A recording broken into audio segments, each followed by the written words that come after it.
Puis le but, c'est d'avoir la juste valeur marchande des deux biens pour faire le bon choix.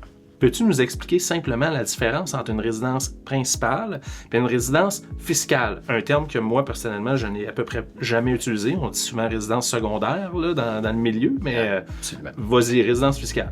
Bien, il y a ces deux termes complètement différents. Il y en a qui vont parler de résidence fiscale. Normalement, c'est une résidence canadienne quand on va parler de résidence fiscale.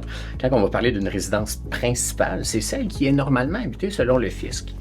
C'est là où un peu on peut avoir une petite nuance. Hein. J'ai un chalet, par exemple, j'ai une maison principale que j'ai en ville près de mon travail, mais je peux quand même choisir un ou l'autre en termes de résidence principale. Fait que quand on va arriver à une vente de maison, puis on dit, bon, ben, je vends, par exemple, le chalet cette année, on va évaluer les deux à la juste valeur marchande, on va prendre les deux coûts des deux immeubles, puis on va dire, bon, lequel a fait le plus de gains? Après ça, c'est elle qu'on va vouloir prendre en résidence principale. Ça peut vouloir dire des fois que le chalet, le bord de l'eau, hein, avec la pandémie, ça a explosé, que ça va être le chalet qu'on va prendre en résidence principale, puis qu'on va payer de l'impôt sur la demeure en ville. Fait qu'on a un choix à faire. Puis le but, c'est d'avoir la juste valeur marchande des deux biens pour faire le bon choix.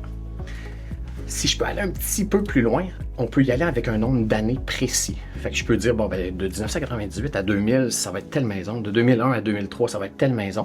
Puis on peut prendre des gains comme ça. L'important, c'est qu'il n'y ait pas deux résidences principales en même temps. Donc, consulter son comptable. Ben oui, et avoir les évaluations. C'est souvent le bout qui nous manque. Combien ça vous a coûté? Puis c'est quoi votre évaluation de juste valeur marchande? Fait que le courtier, il nous a aidé beaucoup là-dessus à dire, hey, ta maison vaut tant, mais des fois, une petite évaluation du chalet va faire sauver plusieurs milliers de dollars Je comprends. Au client.